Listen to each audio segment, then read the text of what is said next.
Hello students,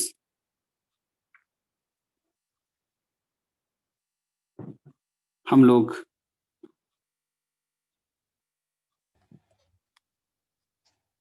hello hello students, students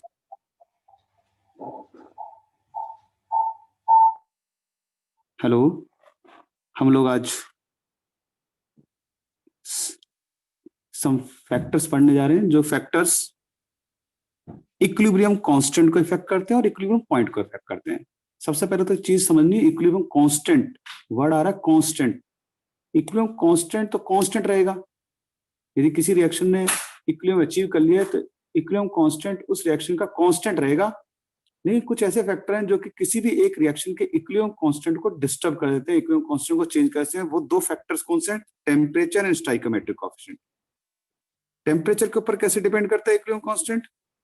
log K2 by K1 delta H 2.303 R 1.1 by T1 minus 1 by T2 where T2 is greater than T1। ये final temperature है, initial temperature है।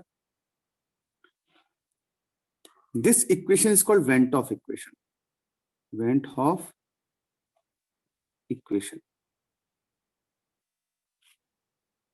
इसमें T1 temperature पे equilibrium constant K1 है and T2 temperature पे equilibrium constant K2 है। Delta H represent enthalpy of the reaction, जिसका magnitude हमेशा सेम रहेगा, ठीक है। और हर 10 डिग्री इंक्रीज करने पे इक्विलिब्रियम कांस्टेंट की वैल्यू भी इंक्रीज हो जाएगी। 10 डिग्री इंक्रीज करने पे ऑलमोस्ट डबल हो जाती है इक्विलिब्रियम कांस्टेंट की वैल्यू। तो equilibrium constant changes with change in a temperature, either increases or decreases। अगला है स्टोइकोमेट्रिक कोएफिशिएंट रिएक्टेंट प्रोडक्ट। कोई रिएक्शन है ए, रिवर्सिबल रिएक्शन बी, उसका equilibrium constant K1 is equal to x है। यदि वही सेम रिएक्शन मल्टीप्लाई कर दी जाए किसी नंबर से n से, तो स्टोइकोमेट्रिक कोएफिशिएंट चेंज, तो इक्विलिब्रियम कांस्टेंट K2 इस रिएक्शन का आ जाएगा K1 की पावर n, और K1 जो था x था। क्यों K1 लिखा मैंने? बिकॉज रिएक्शन विल सेम लेकिन number get change, stoichiometric coefficient change. तो जो भी स्टोइकोमेट्रिक कोएफिशिएंट हमने मल्टीप्लाई किया वो उसके पावर में चली जाएगी and the new equilibrium constant will be x की पावर n। तो in this way equilibrium constant change only and only with this two factor.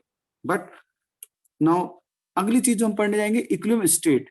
कि इक्विलिब्रियम स्टेट में डिस्टेंस, जैसे इक्विलिब्रियम अचीव हुआ उस वो डिस्टर्ब हो गया, हल्का सा डिस्टर्ब हुआ, तो दोबारा से वो रिएक्शन अपने आप को इक्विलिब्रियम अचीव करने के लिए एक पर्टिकुलर डायरेक्शन जाएगा, आइदर फॉरवर्ड डायरेक्शन में और बैकवर्ड डायरेक्शन में। उस इक्विलिब्रियम को स्टेट को अफेक्ट करने वाले, लेकिन जब स्टेट डिस्टर्ब होगी तो इक्विलिब्रियम कांस्टेंट हमेशा सेम रहेगा एक्सेप्ट टेम्परेचर। टेम्परेचर को छोड़कर सभी फैक्टर्स पे जो इक्विलिब्रियम कांस्टेंट है वो सेम रहेगा। तो कौन कौन से फैक्टर्स हैं? वो है catalyst, concentration, temperature, pressure, volume and addition of inert gas. तो वन बाय वन हम हर चीज को पढ़ने जा रहे हैं। सबसे पहली चीज, factor affecting constant equilibrium state और point, catalyst, concentrate, temperature, pressure, volume and addition of inert gas at constant pressure and constant volume. तो ली चैटर्जी ने यही कहा था कि जब भी हम इन ऑब्जर्वर प्रॉपर्टीज में कोई भी चेंज करते हैं, ये मेजरेबल प्रॉपर्टीज कहलाती है, इनमें जब भी चेंज किया जाएगा, जब भी हम किसी इक्विलिब्रियम अचीव रिएक्शन ने इक्विलिब्रियम पॉइंट अचीव कर लिया और उस इक्विलिब्रियम पॉइंट को डिस्टर्ब करता है, तो रिएक्शन उस चेंज को अंडू करने के लिए एक पर्टिकुलर डायरेक्शन की तरफ मूव करता है, आइदर फॉरवर्ड और बैकवर्ड डायरेक्शन। जैसे effect of change in concentration. यदि कंसंट्रेशन हमने रिएक्टेंट की इंक्रीज की तो इसका मतलब प्रोडक्ट की तरफ कम हो गई, तो रिएक्शन प्रोडक्ट की तरफ भागेगा। यदि प्रोडक्ट की कंसंट्रेशन इंक्रीज की तो रिएक्टेंट की कम हो गई एक तरह से, तो रिएक्शन रिएक्टेंट की तरफ भागेगा। सिमिलरली रिएक्टेंट की कंसंट्रेशन डिक्रीज की, हमने एक्स्ट्रा निकाल दिया बाहर, तो इसका प्रोडक्ट की बढ़ गई, तो रिएक्शन फिर दोबारा से बैकवर्ड रिएक्टेंट की तरफ भागेगा। ये प्रोडक्ट की डिक्रीज की, मतलब प्रोडक्ट बन रहा है उसको निकालते जा रहे हैं, तो प्रोडक्ट की कंसंट्रेशन कम हो रही है, तो रिएक्शन इसका रिएक्टेंट की बढ़ रही है, तो रिएक्शन हमेशा फॉरवर्ड डायरेक्शन में भागेगा। लेकिन ये सारे के सारे फैक्टर्स, ये कंसंट्रेशन का फैक्टर तभी वर्क करेगा जब रिएक्शन रिवर्सिबल होगी, इक्विलिब्रियम पॉइंट अचीव होगा। मैंने पॉइंट लिख रखे, concentration of reactant increases, equilibrium shift in the forward direction. Concentration of product increases, reaction equilibrium shift in the backward direction. Concentration of reactant decreases, equilibrium shift in the backward direction. Concentration of product decreases, equilibrium shifts in the forward direction. Next, effect of pressure, यदि pressure increase या decrease करते हैं तो pressure increase या decrease करने का मतलब system का क्या है कि प्रेशर इंक्रीज किया तो इसका टेम्परेचर कांस्टेंट है। प्रेशर इंक्रीज और डिक्रीज करने का मतलब है कि उसके अंदर गैस के पार्टिकल इंक्रीज या डिक्रीज कर रहे हैं, क्योंकि प्रेशर बढ़ रहा है घट रहा है तो प्रेशर का इफेक्ट हमेशा गैस से आता है। प्रेशर बढ़ा रहे हैं तो इसका गैस के पार्टिकल 100% बढ़ गए होंगे, टेम्परेचर कांस्टेंट है। प्रेशर डिक्रीज कर रहे हैं तो इसका गैस के पार्टिकल घट गए होंगे। ठीक है, तो जब हम प्रेशर इंक्रीज करते हैं तो इसका number of particles of the gaseous substance भी इंक्रीज हो गए। जब number of gaseous particles increase हो गए तो इसका पूरा का पूरा इक्विलिब्रियम डिस्टर्ब हो गया। पहले रिएक्शन कम पार्टिकल्स पे चल रहा था, अब ज्यादा पार्टिकल चल रहा है, तो रिएक्शन अपने आप को उस डायरेक्शन लेके जाएगा जिस डायरेक्शन में वो दोबारा से कम की तरफ चले जाए। ठीक है, इज इट क्लियर? तो प्रेशर बढ़ने पे नंबर ऑफ पार्टिकल भी इंक्रीज होंगे और अंडू को चेंज करने के लिए रिएक्शन उस डायरेक्शन शिफ्ट होगा जहां पे की तरफ laser number of gaseous particles होंगे। सिमिलरली यदि हमने प्रेशर डिक्रीज किया तो number of gaseous particle decrease हो गए। तो इनिशियली उसमें पार्टिकल कुछ थे, उससे कम कर दिया हमने प्रेशर डिक्रीज करने का मतलब कि गैस के पार्टिकल निकाल ले, तो रिएक्शन फिर किस डायरेक्शन जाएगा? उस डायरेक्शन जाएगा जिधर की तरफ प्रेशर जब हमने डिक्रीज किया तो गैसेस के पार्टिकल डिक्रीज हो गए, तो रिएक्शन उधर जाएगा जहां की तरफ ज्यादा गैसेस के पार्टिकल होंगे, अपने आप को ज्यादा की तरफ लेके जाएगा क्योंकि इक्विलिब्रियम डिस्टर्ब हो गया और वो दोबारा से इक्विलिब्रियम को। तो प्रेशर इंक्रीज करते हैं तो इक्विलिब्रियम शिफ्ट होती है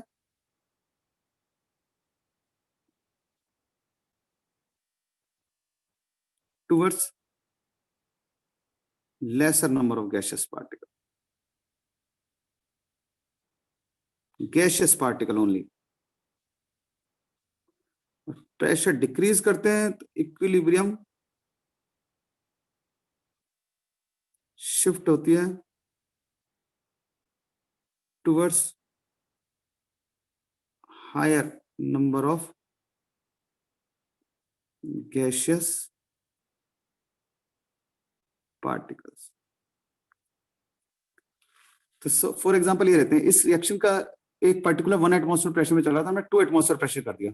जैसे प्रेशर बढ़ा इसका क्या हो गया? इक्विलिब्रियम डिस्टर्ब हुई तो अब रिएक्शन में टोटल देखिए गैस के पार्टिकल किधर कम है, इधर की तरफ 2 है, इधर की तरफ 4 है।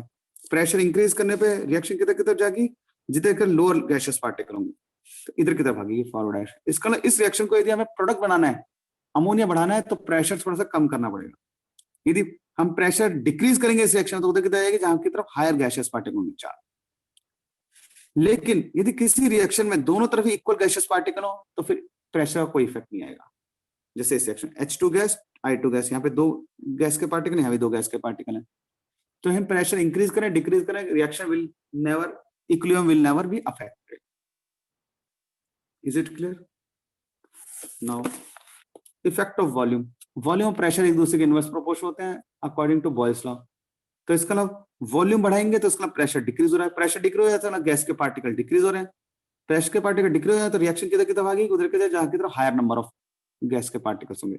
तो वॉल्यूम इंक्रीज करने पे हायर की तरफ जाएंगे, वॉल्यूम डिक्रीज करने पे लोअर की तरफ जाएंगे कांस्टेंट टेम्परेचर पे। तो बिल्कुल प्रेशर का उल्टा चलेगा, प्रेशर में इंक्रीज करने पे लोअर की तरफ जा रहे थे, प्रेशर डिक्रीज करने पे हायर की तरफ जा रहे थे। वॉल्यूम में वॉल्यूम इंक्रीज करने पे हायर की तरफ जाएंगे, वॉल्यूम डिक्रीज करने पे लोअर की तरफ जाएंगे।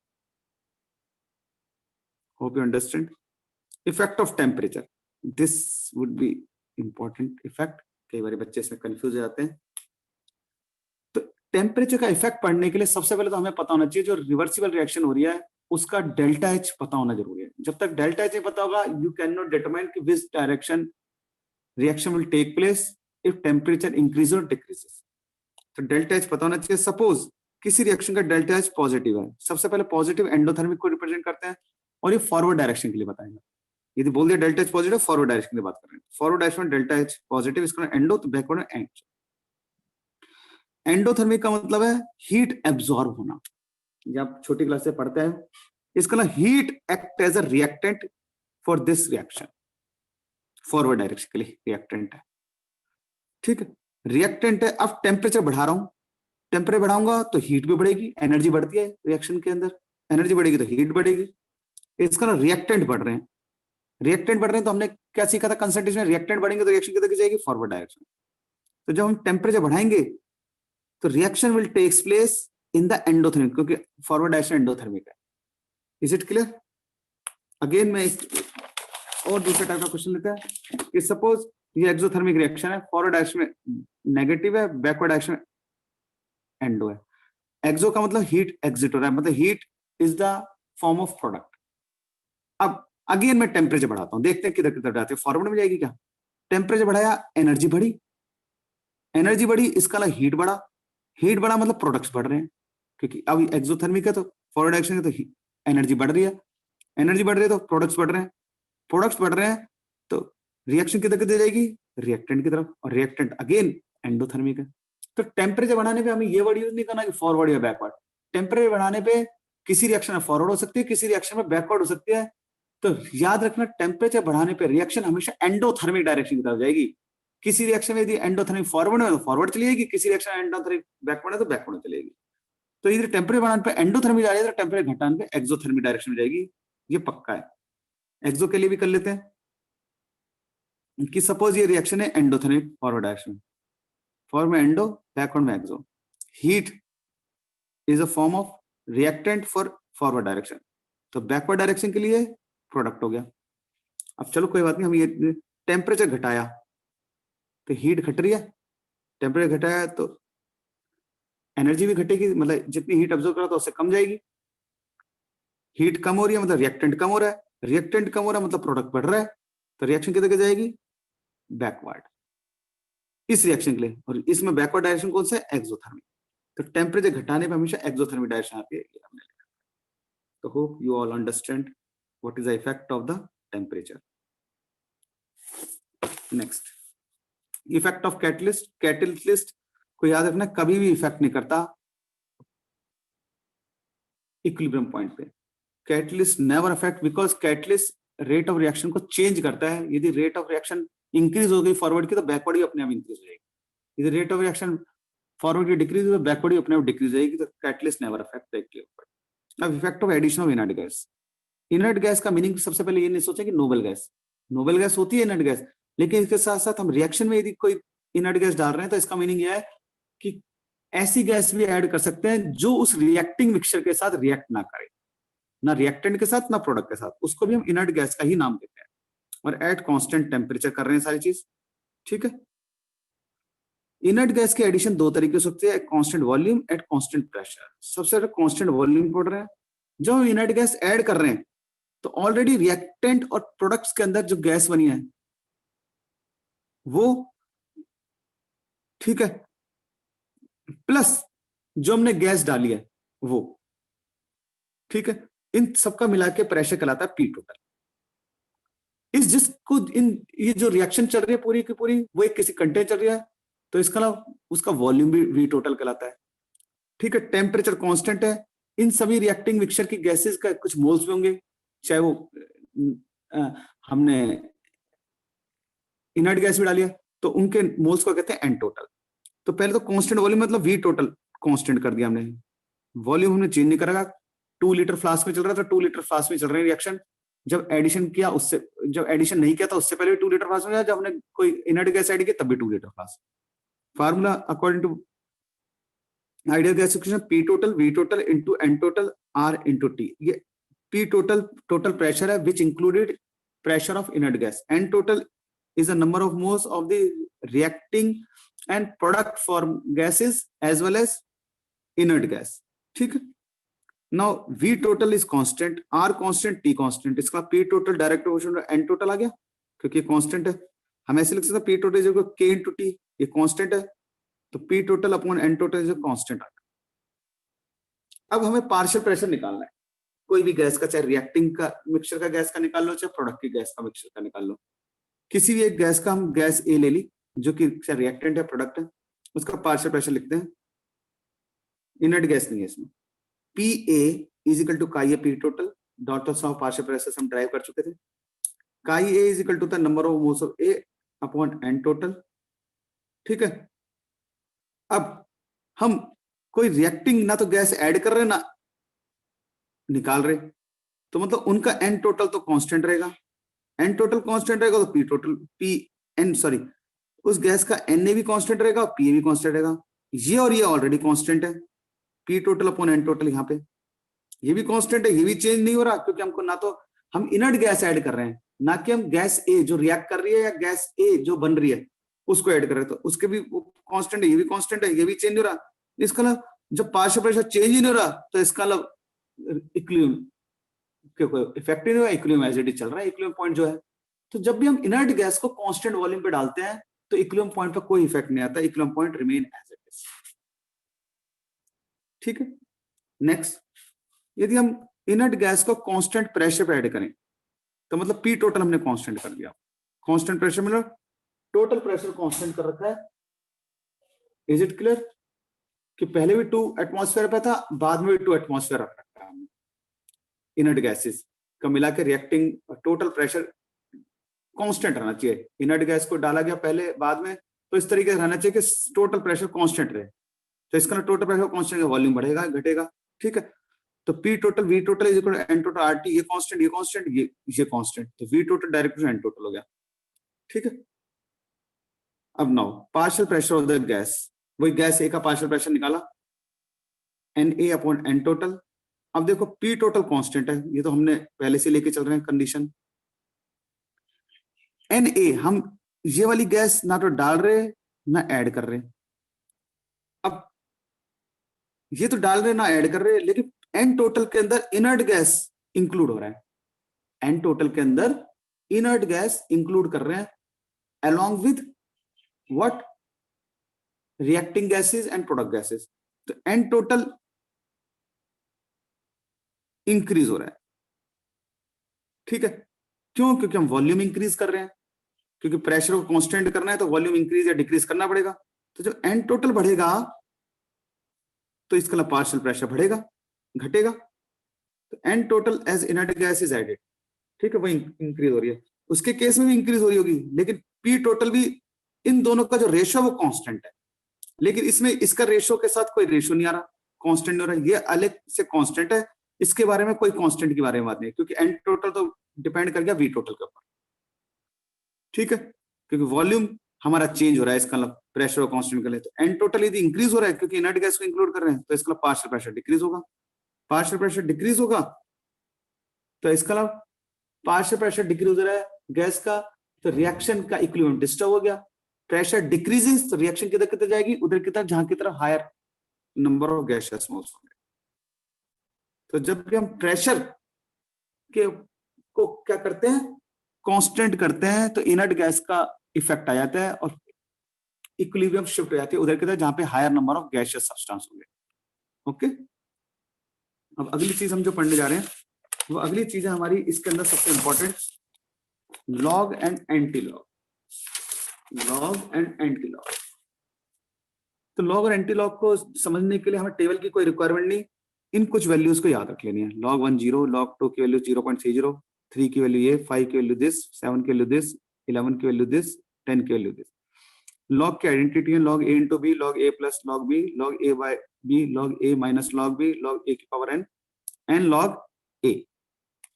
अब इसके अंदर मैंने log 4 नहीं लिखा, log 6 नहीं लिखा, log 8 लिखा, log 9 नहीं लिखा, तो उसको निकाल भी सकते हैं। कैसे निकाल सकते हैं? log 4 का मतलब होगा log 2 का स्क्वायर, a की पावर n वाला हो गया, 2 आ गया जाएगा, log 2 की वैल्यू में पता है निकाल। log 6 log 2 into 3 हो गया, तो log a into b का फार्मूला लग गया, log a plus b, तो log 2 और 3 की वैल्यू निकाल दी, कैलकुलेट कर लिया। log 8 निकालने के लिए log 2 का क्यूब कर दिया, वही क्यूब आगे आ जाएगा, log 2 की वैल्यू में पता है t75। log 3 9, तो log 3 का स्क्वायर कर दिया, 2 आगे आ जाएगा, log 9 की वैल्यू निकाल दिए। log 12 निकालना है 11 के बाद, तो कैसे निकलेगा? log 4 into 3 और 2 का स्क्वायर होता है, तो log 2 into 2 प्लस log 3, तो इनकी वैल्यू पुट करिए और you will get the answer. ठीक है, log 13, this is very important. यदि हमें 12 के बाद किसी ऑड नंबर का यदि लॉग निकालना है, ऑड नंबर का फिर से बोल रहा हूं, तो हम क्या कर देते हैं, उस ऑड नंबर से 12 के बाद के लिए एप्लीकेबल है और 99 तक, उस ऑड नंबर से जस्ट पहले वाला जो इवन नंबर है और उसके जस्ट बाद वाला इवन नंबर, उनका एवरेजिंग करते हैं। log 12 प्लस log 14 का 2, और एवरेजिंग करके जो भी आंसर आता है, log 12 का फार्मूला log 14 के लिए फार्मूला आया के फार्मूले से हमने सबकी log वैल्यूज पुट कर दी, जो भी वैल्यू आएगी वो अप्रोक्सीमेटली आंसर होगा, अप्रोक्सीमेट आंसर आएगा लेकिन आंसर आ जाएगा। हमें टेबल देखने की रिक्वायरमेंट नहीं। Suppose you have to find out this 4795468, इसकी लॉग देखनी है। तो इसका लॉग देखने के लिए हम क्या करेंगे, सबसे पहले तो इसे स्टैंडर्ड फॉर्म में चेंज करेंगे, पॉइंट इधर लेके आए, ठीक है। तो 10 की पावर 6 आ जाएगी, और ये अभी लॉग a इंटू बी हो गया, तो लॉग a प्लस लॉग 10 की पावर 6 लॉग 10 हो गया, तो 10 की वैल्यू दोनों होती है, तो 6 तो आ गया। इसकी वैल्यू देखनी है। इसकी वैल्यू देखने के लिए हम क्या करते हैं, लॉग 4.79 को हमने अप्रोक्सीमेटली 4.8 मान लिया। तो ये लॉग 4 और लॉग 5 के बीच में है, तो लॉग 5 की वैल्यू हमारे को पता ही है, और लॉग 4 की वैल्यू ये पता है, और लॉग 5 के लिए हमने ऑलरेडी निकाल लिया 2 का स्क्वायर करके, और लॉग 5 के लिए हमें टेबल याद कर लेनी है। इन दोनों के बीच की वैल्यू होगी 4.8, और बिल्कुल इसके नजदीक की वैल्यू होगी, तो इसके नजदीक में 0.69 आ रहा है, तो 0.68 या 0.67 के आसपास की वैल्यू लिख दी, बस खत्म, और ये प्लस कर दिया। इजी अप्रोक्सीमेट आंसर होगा, बट आपको 6 तो आएगा ही आएगा, इसके बाद जो मर्जी वैल्यू कोई फर्क नहीं, और ये वाला 6 तो इसका है। Okay, now anti log is just opposite of the log. जैसे आपसे कहा जाए 2 का स्क्वायर क्या होता है 4, तो 4 का स्क्वायर रूट क्या होगा 2, तो ऐसी लॉग ऑफ 2 क्या होगा, जो भी होगा उसका एंटी लॉग क्या होगा, वो ये वैल्यू। तो किसी का भी लॉग, जैसे लॉग x की वैल्यू a है, तो यदि हम एंटी लॉग a निकालें तो उसके लिए x आएगी। जैसे लॉग 1 की वैल्यू 0 होती है, तो एंटी लॉग 0 की वैल्यू 1। लॉग 2 की वैल्यू ये होती है, तो एंटी लॉग 0.3010 की वैल्यू 2, इसका एंटी लॉग 2। लॉग 3 की वैल्यू 0.4771 होती है, तो इसका एंटी लॉग की वैल्यू ये हो जाएगी, एंड सो ऑन। लॉग 7 की वैल्यू 0.8451 होती है, ठीक है। तो लॉग एंटी लॉग इसकी वैल्यू 7 हो जाएगी, ये सारे लिख रखे हैं। लॉग एंटी लॉग 0.90 यानी लॉग 8 के लिए होती है, तो एंटी लॉग ऑफ दिस ये होती है, मैंने ऐसे लिख दिया डायरेक्ट डाल। लॉग 9 की वैल्यू ये होती है, तो anti log of this value ये होगी। लॉग 11 की वैल्यू ये होती है, तो anti log of this value ये होगी। Hope you understand. एक चीज और करते हैं, लॉग 10 की वैल्यू 1 होती है, तो लॉग एंटी लॉग 1 की वैल्यू 10 होगी। लॉग 100 की वैल्यू लॉग 10 का स्क्वायर हो जाएगा, 2 लॉग 10 2 हो जाएगी, तो एंटी लॉग 2 की वैल्यू 100 हो जाएगी, 100 का 10 का स्क्वायर। लॉग 1000 की वैल्यू 10 की पावर 3, 3 लॉग 10 3 हो जाएगी, तो इसका एंटी लॉग 3 की वैल्यू 10 की पावर 3 मतलब 1000 हो जाएगी। तो इस तरीके से किसी भी होल नंबर का एंटी लॉग देखना है, आपको एक शॉर्टकट बता रहा हूं, किसी भी होल नंबर का एंटी लॉग देखना है तो 10 की पावर लगा, 10 की power n, anti log n is equal to 10 की पावर n।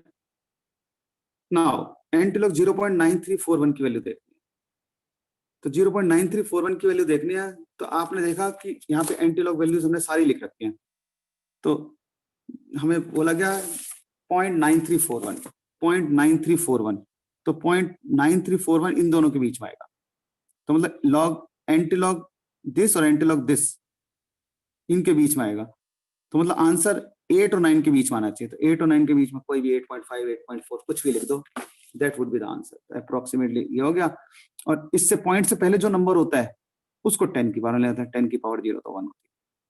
सपोज आपको ये देखना है, तो हमेशा एंटी लॉग जब भी देखते हैं तो पॉइंट के बाद के वैल्यू का देखते हैं, पॉइंट के पहले वैल्यू जो भी होती है यदि पॉजिटिव है तो 10 की पावर में चली जाती है, तो पॉइंट से पहले वैल्यू 10 की पावर में चलेगी 20, और इसका 4 6 6 7 देखा। अब देखो किसके बीच में लाई कर रही है, हम सबकी वैल्यू एक रफ में लिख लेते हैं, 0.4667 है, तो 0.4667 0.4771 एंटीलॉग 0.4771 और एंटीलॉग 0.3010 इन दोनों के बीच में लाई कर रहा है, मतलब 2 और 3 के बीच में लाई करेगा, तो 0.4667 बिल्कुल इसके जस्ट नजदीक है, तो 3.8 3.9 के आसपास क्या आंसर होगा।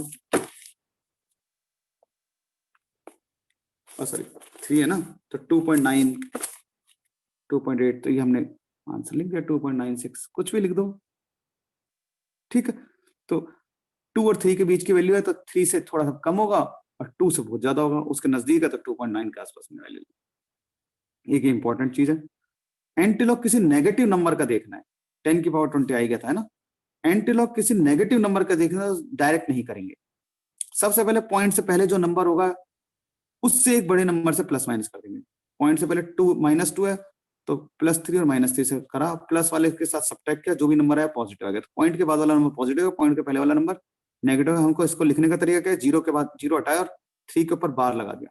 This represent this digit is negative and this whole digit these numbers are positive. Point के डेसिमल के बाद पॉजिटिव हो गया और एंटीलॉग हमेशा पॉजिटिव नंबर का देखा था। ये तो हो गया 10 की पावर -3 और इसकी डिजिट देख लेंगे। अब इस ये किसके बीच में लाई कर रहा है देख लो। एंटीलॉग 0 का वैल्यू 1 आ रहा है और एंटीलॉग 0.30 की वैल्यू 2 आ रही है, 1 और 2। और हमारे को आंसर निकालना है एंटीलॉग 0.256, 0.256 एंटीलॉग 0.256, 0.3010 की वैल्यू 2 है, ठीक है, और लॉग 1 की वैल्यू 0 है, तो नहीं 1 और 0.3010 के बीच की वैल्यू है, तो 0.296 है तो 0.25, तो 0.25 इसका ना 1 पॉइंट समथिंग के आसपास की वैल्यू होगी। तो आपने अप्रोक्सीमेटली 1.7 1.8 कुछ भी आपने पुट कर दी, that will be the answer. जैसे एक और क्वेश्चन कर लेते हैं, जैसे दे रखा है एंटीलॉग -301.699, इसका एंटीलॉग जाना। तो देख कर घबरा नहीं जाना, पॉइंट से पहले जस्ट जो नंबर दे रखा होगा, अगर नेगेटिव नंबर है तो पॉइंट से जस्ट पहले जो नंबर दे रखा है उससे एक बड़े नंबर से प्लस माइनस कर देते हैं। तो एंटीलॉग -301.699 + 302 -302, कोई फर्क पड़ा इस नंबर में? कुछ नहीं पड़ा, लेकिन पॉइंट से एक जो नंबर होगा उससे एक बड़े नंबर से प्लस माइनस, इन दोनों को सब्ट्रैक्ट कर लिया। तो यदि हमने सब्ट्रैक्ट किया 0.6990, तो यह 0.6990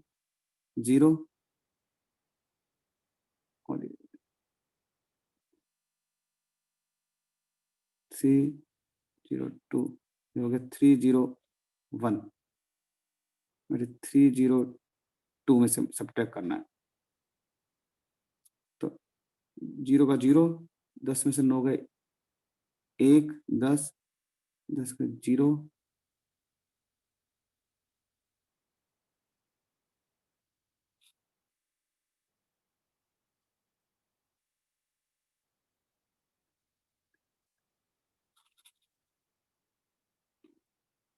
ये आ रहा है। अब इसमें से माइनस करेंगे तो कितना आंसर आएगा? प्लस में आंसर आएगा, क्योंकि प्लस वाला बड़ा है, ठीक है। इसके पीछे 0.0000 है, ठीक है, ये नीचे आ रहा है। तो 10 में से 9 गए 1, अब ये 10 हो गया, 10 में 10 गए 0, ठीक है, 7 हो गया 3 और ये 0, -302, ये आ गया। इसका एंटीलॉग देखना है, ठीक है। Hope you understand. इन दोनों को सब्ट्रैक्ट कर दिया और इस पॉइंट 0 को हटा के हम ऐसे लिख सकते हैं एंटीलॉग ऑफ 302 बार 0.301। जो पॉइंट से पहले नंबर लिखा हुआ है वो तो 10 की पावर में चला जाएगा, वो नेगेटिव सिर्फ यही नंबर है, ये वाला पूरा डिजिट पॉजिटिव होगा, 10 की पावर -302। अरे कुछ भी आए, कोई टेंशन लेने की जरूरत नहीं है। अब इसका आंसर देखना है, एंटीलॉग 0.3010, एक तरह से 3010 का एंटीलॉग हमेशा 2 होता है। यदि आप देखोगे, मैं दिखा देता हूँ, ये आंसर आ गया, ये रहा एंटीलॉग 3010 का 0.2 होता है, डायरेक्ट हमारा आंसर हमारे पास पहुंच गया। तो in this way you can find out, but this action will be done whenever the whole digit will be negative. If positive number है तो डायरेक्ट करके और उसका एंटीलॉग देख लेंगे। तो hope you understand. In this way we have completed the antilog and log along with Le Chatterley's principle. In the next video I will explain the ionic equilibrium. इस video को एक बार बार repeat करके आप देखिए, समझ में आएगा, क्योंकि आयनिक इक्विलिब्रियम में लॉग और एंटीलॉग बहुत अप्लाई होंगे। यदि आपने नहीं सीखा तो आप अप्लाई नहीं कर पाएंगे, न्यूमेरिकल करना बड़ा डिफिकल्ट टास्क हो जाएगा। Thank you very much.